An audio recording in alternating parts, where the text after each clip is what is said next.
President Cyril Ramaphosa says the government is still digesting the latest developments, where the US has indicated their intention to be part of the G20 Summit.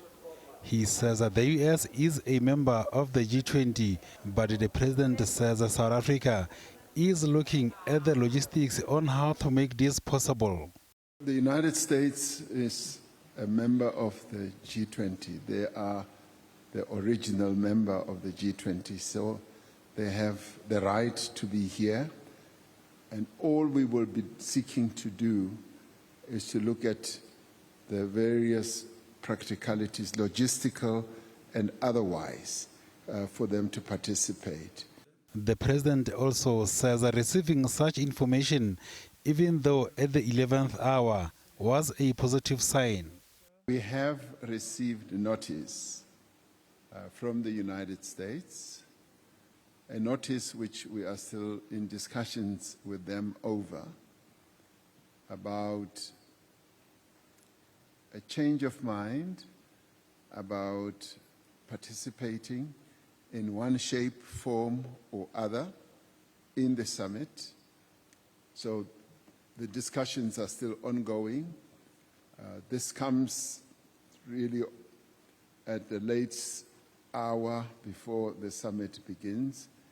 And so therefore we do need to engage in those types of discussions to see how practical it is and what it finally really means.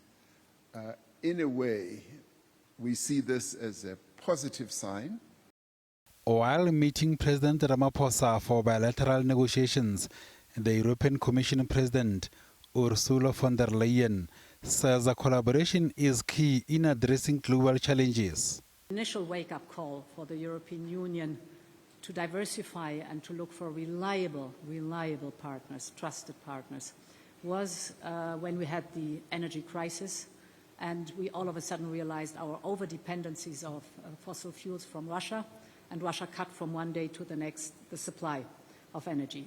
You all witnessed the severe energy crisis we went through. European Council President Antonio Costa has reiterated a call to reform multilateral institutions. The G20 is a very important platform of dialogue from different countries, different people from different parts of the world. And the European Union believes in this multilateral system, in the international rules-based order. And we are very engaged in the multilateral system, United Nations, G20, G7. We support the reform of the International Trade Organization. The US plays a pivotal role within the G20 group due to its status as the world's largest economy. Its active participation is critical for the G20's ability to coordinate global economic policies and address major international challenges effectively. Ditaba Tsotetsi, SABC News. And just to give you an update on that, the US had subsequently released a statement saying that they are not participating in the substantive elements of the G20, but rather sending the charge d'affaires, which is the most embassy delegate at the US Embassy in South Africa, to receive the G20 presidency handover. President Ramaphosa's spokesperson, Vincent Mangwenya, said that the president will not hand over the G20 presidency to a charge d'affaires.